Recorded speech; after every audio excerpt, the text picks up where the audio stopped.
Assalamualaikum warahmatullahi wabarakatuh. Innal hamdalillah nahmaduhu wa nasta'inuhu wa nastaghfiruh wa na'udzu billahi min shururi anfusina wa min sayyiati a'malina. May yahdihillahu fala mudilla lahu wa may yudlil fala hadiya lahu.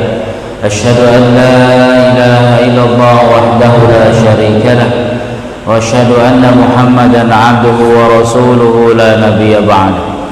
Allahumma shalli wa sallim wa barik ala nabiyyina Muhammadin wa ala alihi wa sahbihi ajma'in.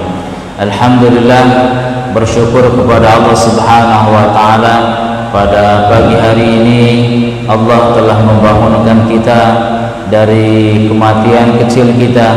Mudah-mudahan menjadikan kita sebagai orang-orang yang istiqamah.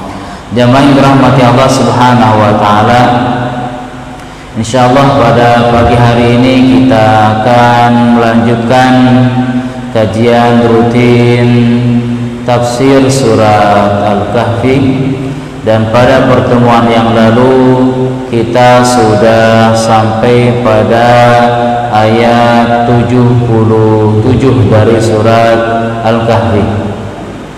Sekarang kita lanjutkan ayat 78 sampai ayat 82 insyaallah. Sebelumnya mari kita tahsin dulu 3 ayat, ya, ayat 78 sampai 80. A'udzu billahi minasy syaithanir rajim.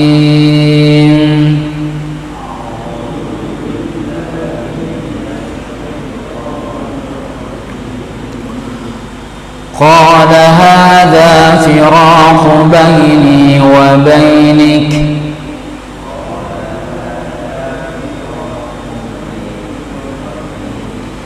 sa'unabbi'uka bitawili ma lam tastati' 'alaihi sabra.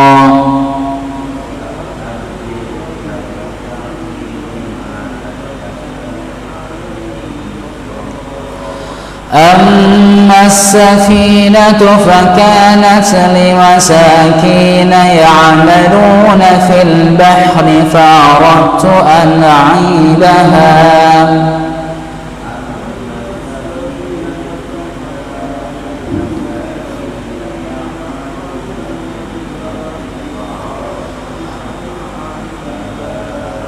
وكان وراءهم ملك يأخذ كل سفينة غصبا.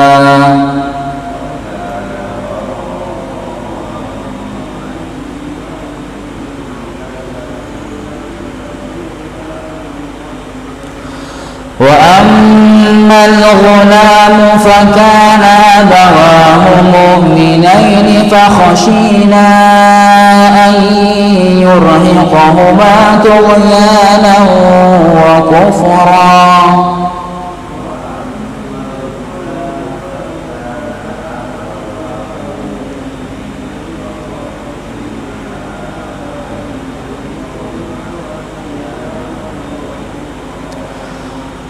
فأردنا أن يبدلهما ربهما خيرا منه زكاة وأقرب رحما.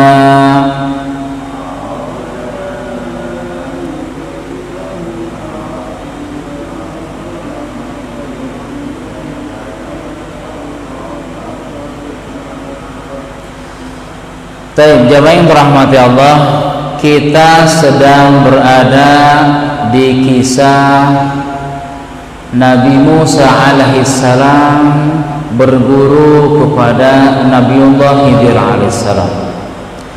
Ini berawal dari kisah bagaimana orang-orang Bani Israel bertanya kepada Nabi Musa, apakah ada orang, siapakah orang yang lebih mengetahui di dunia ini, yang lebih tahu di dunia ini? Kemudian Nabi Musa alaihissalam mengatakan, ana, saya, tanpa mengatakan wallahu a'lam, Allah yang lebih tahu.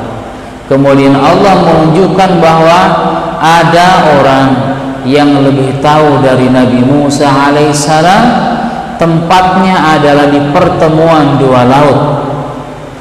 Meskipun berbeda pandangan para ulama di laut manakah itu, sesungguhnya hikmah di balik itu bukan sedetail apa dan bagaimana laut itu di tempat mana tempatnya, akan tetapi hikmah yang berada di balik kisah itu yang harus kita jadikan pelajaran di dalam hidup kita semuanya. Dimulailah perjalanan itu beliau bersama dengan murid beliau Yusha bin Nun, yang di dalam Al-Quran hanya sekedar disebutkan sebagai gulam dan hanya disebutkan di dalam 2 ayat saja. Memulai perjalanan itu dalam perjalanan yang cukup panjang. Falamma jawaza qala li fatahu atina ghadana. Setelah mulai perjalanan yang panjang dan istirahat di sebuah batu, kemudian melanjutkan kembali perjalanannya. Ketika sudah waktu makan siang datang, Nabi Musa alaihissalam meminta bekalnya kepada murid beliau Yusha bin Nun. Kemudian ternyata ikan yang beliau bawa itu sudah terjatuh, dan Nabi Musa tidak mengetahui. Ketika ditanya kepada gulamnya, kepada pembantu beliau, ternyata ikan itu sudah loncat, sudah jatuh di tempat istirahatan semula di batu besar. Maka disitulah Nabi Musa alaihissalam meminta kembali ke tempat itu, dan disitulah terjadi pertemuan antara beliau dengan Nabi Khidir alaihissalam. Kemudian Nabi Musa berkata kepada beliau, hal attabi'uka ala an tu'allimani mimma 'ullimta rusyda, boleh enggak aku ikut dengan Tuhan agar saya bisa belajar, kata Nabi Musa kepada Tuhan. Maka dimulailah perjalanan ilmu itu. Dan Nabi Khidir alaihissalam mengatakan, innaka lan tastati'a ma'iya sabra, engkau tidak akan cukup sabar berjalan denganku, mengikutiku, karena ada hal-hal yang tidak bisa diketahui oleh orang. Karena Nabi Khidir alaihissalam, beliau termasuk orang yang mengetahui ilmu hakikat apa yang akan terjadi pada masa yang akan datang. Maka dimulailah perjalanan ilmu itu. Yang pertama, Nabi Musa alaihissalam dengan Nabi Khidir alaihissalam menaiki kapal. Kemudian sejenak sebelum sampai ke tempat tujuan, beliau merusak kapal itu, membocorkan kapal itu. Nabi Musa alaihissalam bertanya, kenapa wahai Tuhan engkau melakukan ini? Kenapa engkau melakukan ini? Kemudian Nabi Khidir mengatakan, engkau tidak akan mampu untuk bersabar. Ternyata yang tadinya Nabi Musa alaihissalam sudah berjanji, iya kami akan sabar. Kemudian kejadian yang kedua, ketika bertemu dengan anak kecil, Nabi Khidir alaihissalam membunuhnya. Dan kejadian yang ketiga, di sebuah perkampungan, Nabi Khidir alaihissalam membangunkan tembok yang roboh itu,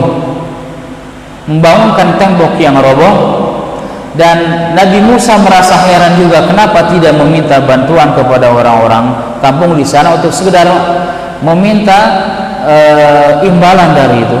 Kemudian Nabi Khidir alaihissalam mengatakan, innaka lan tastati'a ma'iya sabra, kau tidak sanggup untuk bersabar. Nah, pada pertemuan kali ini kita akan membahas perpisahan Nabi Khidir alaihissalam dengan Nabi Musa alaihissalam. Qala hadza firaqu baini wa bainik, saunabbiuka bi ta'wili ma lam tastati' alaihi sabra. Sekarang adalah perpisahan aku dan kamu. Saunabbiuka bi ta'wili ma lam tastati' alaihi sabra, ma lam tastati' alaihi sabra.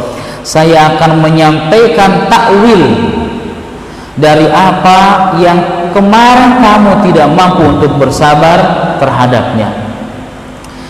Para ulama mengatakan bahwa antara Nabi Musa alaihissalam dengan Nabi Khidir alaihissalam mempunyai metodologi yang berbeda tentang keilmuan.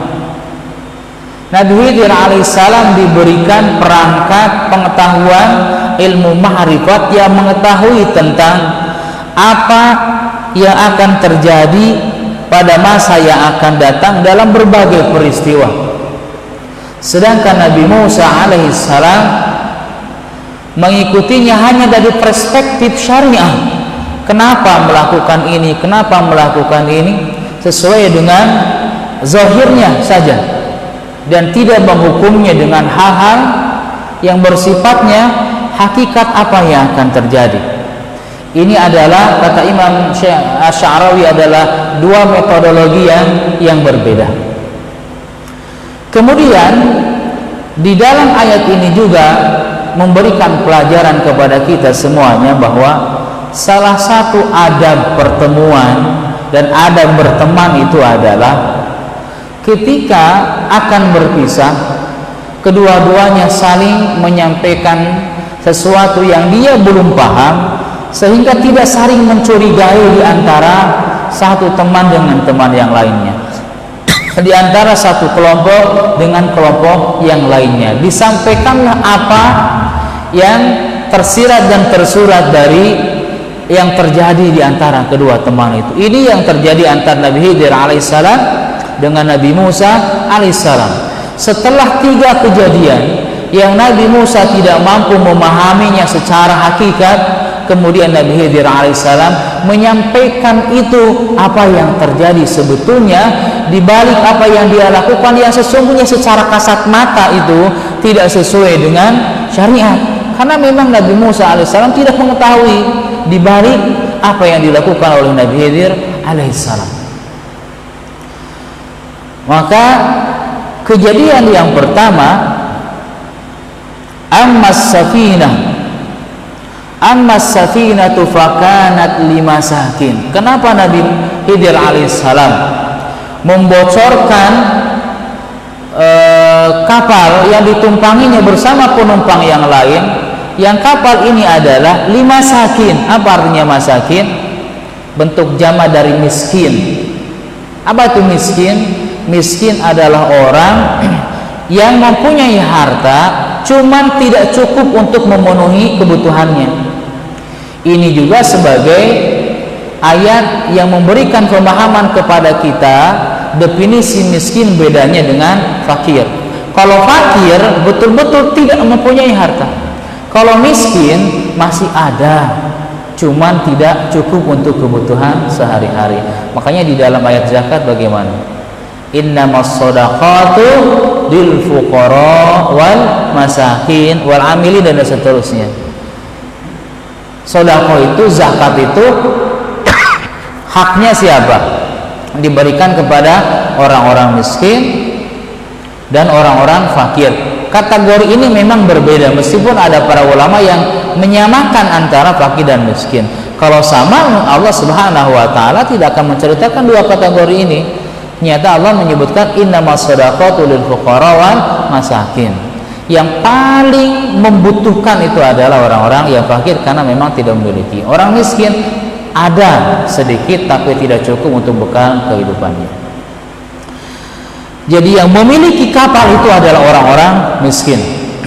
Ya'maluna fil bahri, yang bekerja di lautan. Fa'aratu an a'ibaha, dan Nabi Khidir alaihissalam aradtu an a'ibaha, aku bermaksud merusaknya. Wa kana wara'ahum maliku yakhudhu kulla safinatin ghasbah wa kana wara'ahum, dan ada seorang raja nanti, malikun yakhudhu, yang mengambil kulla safinatin, setiap safinah kapal yang lewat itu di ghasbah, diambil dengan paksa. Karena Nabi Khidir alaihissalam mengetahui bahwa di hadapannya ada seorang raja yang zalim yang mengambil perahu yang lewat, setiap waktu diambil perahunya, dan yang diambil itu adalah perahu yang bagus-bagus. Adapun perahu yang ada kerusakan ada kerusakan, raja zalim ini tidak mengambilnya.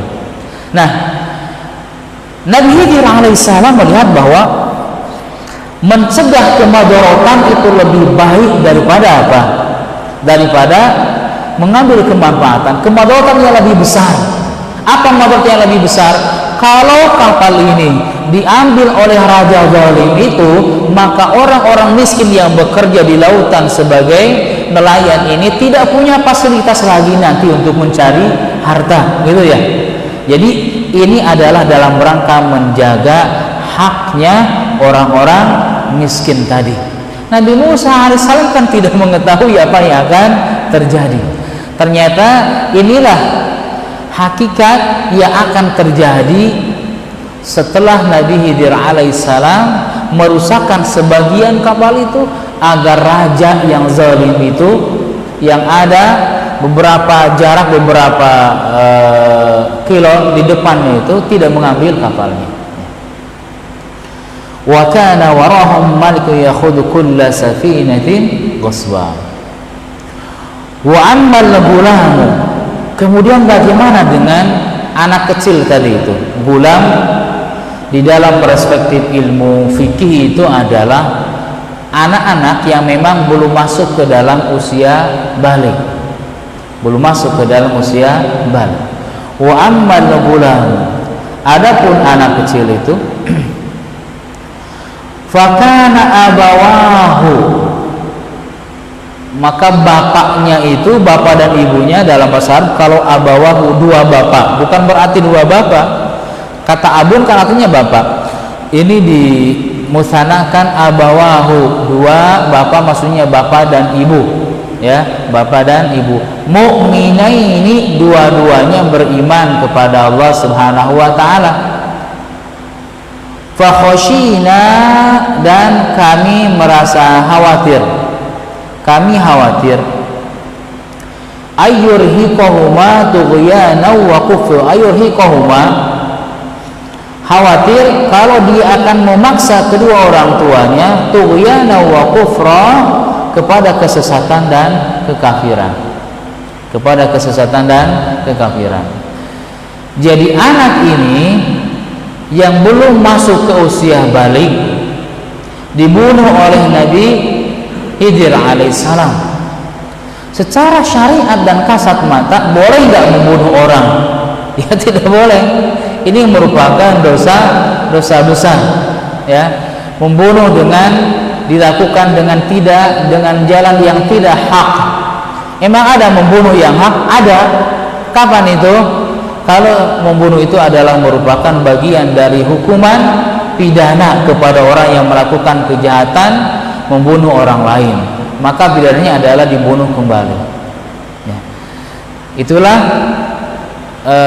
hukum pidana di dalam syariat agama kita semuanya, termasuk di dalam syariat Nabi Musa alaihissalam. Makanya Musa terkaget-kaget, kenapa Nabi Khidir alaihissalam membunuh anak ini.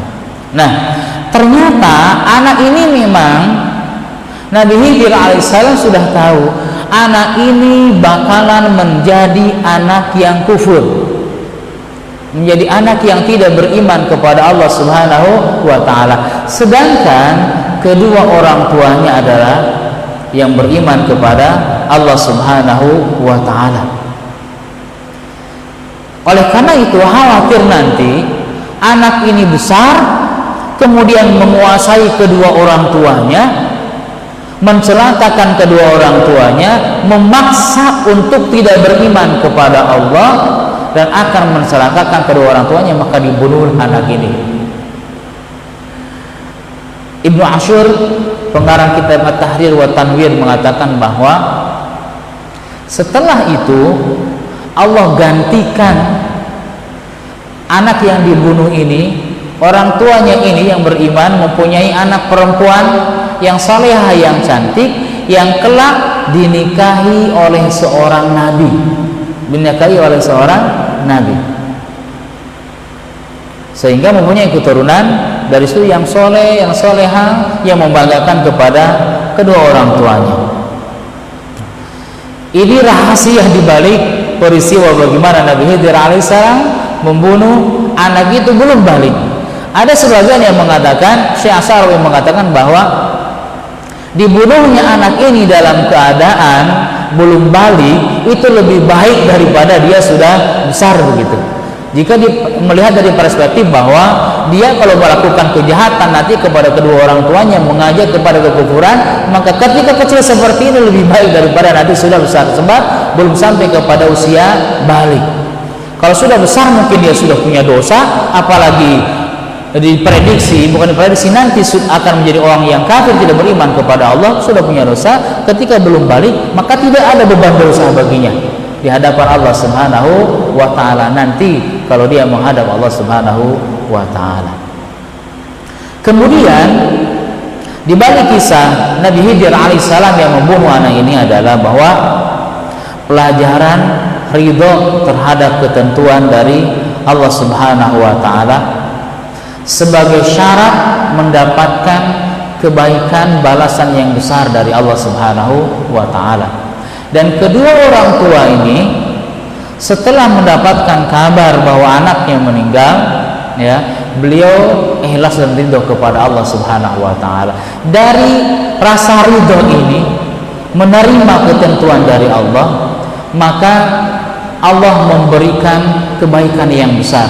Allah memberikan keturunan seorang perempuan yang salehah yang dinikahi oleh seorang nabi pada saat itu. Wa ammal jidaru fakana li gulamain. Wa ammal jidaru fa'aradna ayyubilahuma. Ini masih ada terusannya ayat 81. Fa'aradna, dan kami menginginkan, ayyubdilahuma, menggantikan keduanya. Sekiranya Tuhan menggantikan dengan seorang anak lain, khairan minhu, yang lebih baik darinya, zakatan, kesuciannya, wa aqraba, dan lebih dekat, ruhma, kasih sayangnya, ya, dan lebih sayang kepada kedua bapaknya maksudnya.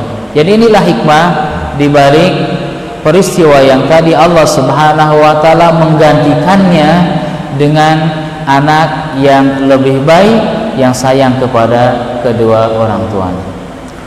Wa ammal jidaru fakana li gulamain. Adapun dinding itu, wa ammal jidaru, dan adapun dinding rumah itu, fakana li gulamaini, maka itu adalah milik dua anak yatimaini yang yatim kedua-duanya.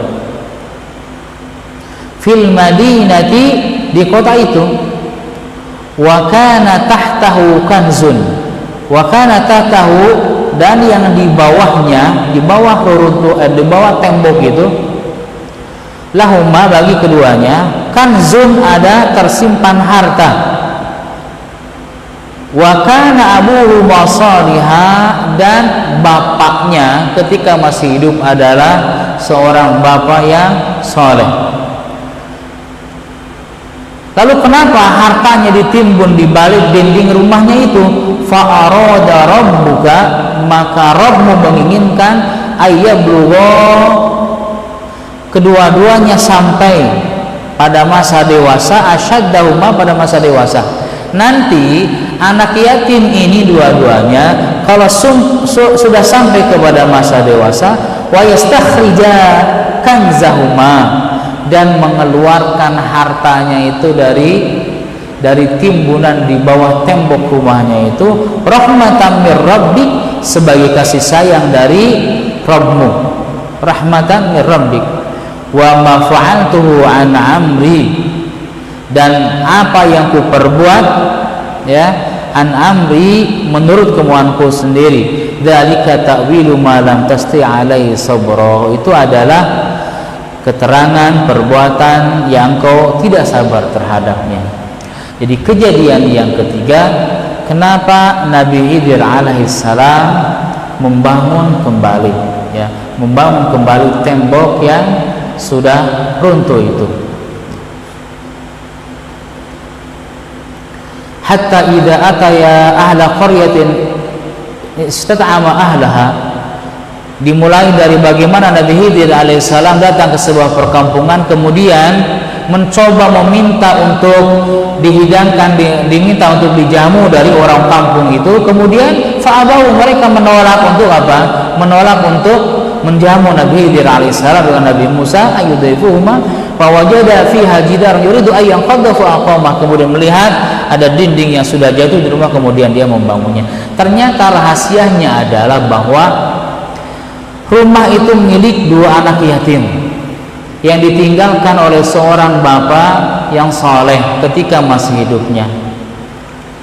Dan bapak yang saleh ini meninggalkan harta yang dikubur di bawah dinding rumahnya itu. Dan nanti kalau anak ini sudah dewasa, kemudian mencarinya dan akan mendapatkan haknya itu. Kalau misalnya temboknya itu runtuh dibiarkan, maka bisa jadi orang mencari-cari harta-harta yang tersimpan dari runtuhan itu, kemudian ditemukan oleh orang lain dan diambil oleh orang lain. Anak itu tidak kebagian karena masih anak kecil. Nah, rahasianya ternyata Nabi Khidir menyampaikan ini adalah rahasia yang di dalamnya ada kasih sayang Allah Subhanahu wa ta'ala. Nanti harta itu sampai kepada anak yang berhak, itu dua anak yatim itu. Nabi Khidir alaihissalam, kata Syekh Ibnu Ashur dalam kitab At-Tahrir wa Tanwir, beliau mengatakan bahwa Nabi Khidir alaihissalam mendapatkan wahyu dari Allah Subhanahu wa ta'ala bahwa agar beliau menyayangi anak itu dengan cara membiarkan anak itu nanti menemukan harta yang disimpan oleh bapaknya di bawah tembok itu. Jadi Nabi Khidir menyampaikan itu dan mendapatkan wahyu dari Allah Subhanahu wa ta'ala menurut Ibnu Ashur. Menurut pendapat ulama yang lain bukan wahyu, karena yang menerima wahyu adalah siapa? Para ulul azmi, nabi dan rasul yang lain, sedangkan Nabi Khidir tidak mendapatkan wahyu menurut para ulama yang lain. Tapi Ibnu Ashur dan Fatwa Tarim mengatakan seperti itu. Nah, kemudian di balik kisah ini ada hikmah, beberapa hikmah yang perlu kita ketahui, bahwa meninggalkan harta bagi anak ketika kita kembali kepada Allah Subhanahu wa ta'ala itu lebih baik daripada kita tidak meninggalkan sama sekali harta dan anak itu nanti menjadi orang-orang yang minta-minta kepada orang lain karena tidak ditinggalkan harta oleh kedua orang tuanya. Meskipun peninggalan yang terbaik kepada anak kita adalah kita mengajarkan ketakwaan kepada mereka semuanya. Wa tazawwadu fa inna khairaz zadi taqwa. Berbekalah kalian karena perbekalan yang terbaik adalah ketakwaan kepada Allah Subhanahu wa ta'ala. Ini adalah bekal warisan yang terbaik kepada anak-anak kita semuanya. Meskipun sebetulnya tidak bisa diwariskan, tapi maksud di sini adalah diajarkan kepada anak kita semuanya bagaimana ketakwaan kepada Allah. Ini adalah bekal yang terbaik dari orang tua kepada anak-anaknya. Karena harta dengan ketakwaan itu akan ikut. Harta itu takluk kepada orang-orang yang bertakwa. Akan tetapi meninggalkan harta pun dari satu sisi bisa lebih baik agar anak-anak kita mempunyai harta setelah kematian kita semuanya. Sebagiannya diinfakkan di jalan Allah Subhanahu wa ta'ala. Maka kata Rasulullah kepada seorang sahabat, beliau pernah mengatakan, engkau meninggalkan harta kepada anak-anakmu itu lebih baik daripada nanti anak-anakmu meminta-minta kepada orang lain. Ketika ada seorang membagi-bagikan hartanya ketika sudah merasa dia akan meninggal, maka ini adalah salah satu hikmah yang ada di balik kisah ini. Kemudian di dalam kisah ini juga ada hikmah yang harus kita pelajari bahwa dzalika ta'wilu ma lam tasti' alaihi sabra, menunjukkan bagaimana tawaduknya Nabi Khidir alaihissalam. Beliau mengatakan bahwa pengetahuan ini bukan datang dari pribadi beliau, akan tetapi datang dari Allah Subhanahu wa ta'ala, sehingga tidak pantas mengklaim bahwa saya lebih tahu daripada orang lain. Maka Nabi Khidir alaihissalam menyampaikan ini kepada Nabi Musa alaihissalam karena Allah memberikan kelebihan yang berbeda-beda kepada setiap orang. Nabi Musa alaihissalam dengan perannya membawa Bani Israel dari Mesir, menyelamatkan mereka melewati lautan sampai ke Palestina, kemudian berbagai mukjizat ditunjukkan membawa mereka ke pinggiran Palestina. Sedangkan Nabi Khidir alaihissalam Allah berikan pengetahuan yang tidak diketahui oleh Nabi Musa alaihissalam. Maka setiap orang diberikan anugerah yang berbeda oleh Allah Subhanahu wa ta'ala, tidak perlu merasa berbangga diri lebih baik daripada orang lain. Itulah Nabi Khidir alaihi salam mengabarkan kepada Nabi Musa alaihissalam. Itu semua adalah dari Allah Subhanahu wa ta'ala. Adapun kita tidak diberikan perangkat tahu terhadap hal yang gaib. Kita tahu nggak apa yang akan terjadi besok hari? Tidak ada. Wa ma tadri nafsun madza taksibu ghadan. Kita tidak tahu apa yang akan terjadi esok hari. Wa ma tadri nafsun bi ayyi ardin tamut. Setiap individu tidak tahu di belahan dunia mana akan meninggal. Maka yang bisa kita lakukan adalah kita mengikuti syariat ini. Ikuti syariat ini. Maka banyak hal-hal yang kita tidak ketahui sengaja Allah gaibkan. Usia kita hal yang gaib, termasuknya masa depan kita hal yang gaib, rezeki kita, jodoh, dan yang lainnya semuanya Allah gaibkan agar kita berjalan sesuai syariat. Allah nyuruh kita untuk kasab, kita kasab. Allah nyuruh kita ibadah, kita ibadah. Kita tidak tahu apa yang akan terjadi. Termasuk tempat kita di surga dan neraka kan masih gaib, tidak tahu. Cuman kita tahu bahwa Allah sudah menjanjikan surga bagi siapa? Bagi orang-orang yang mengikuti jalannya. Allah memberikan jalan, wahadainahu najdain. Memberikan dua jalan, wahadainahu an-najdain. Allah sudah memberikan jalan. Allah sudah memberikan petunjuk, ambil jalan kanan, jalan surga ambil. Sehingga nanti kalau ada orang yang celaka, Allah tidak menzolimi orang itu. Sebab Allah sudah memberikan jalan. Silahkan ini jalani, silahkan dipilih. Jadi kita yang tidak tahu masa yang akan datang, kita tahu hal yang gaib, ikuti saja syariat. Ikuti saja syariat. Dan tidak ada satu orang pun yang tahu hakikat itu, yang tidak tahu apa yang akan terjadi pada esok hari. Jangan percaya sama dukun, orang ahli ramal dan sebagainya. Tidak tahu. Dukun dari sekian ratus yang dibawa kabarnya dari langit itu mungkin satu yang benar begitu, satu yang benar. Sebab biasanya para dukun-dukun itu kolaborasi dengan jin. Jin itu mereka mencari dengar ke langit apa yang diperbincangkan oleh para malaikat di langit tentang apa yang akan terjadi di muka bumi ini.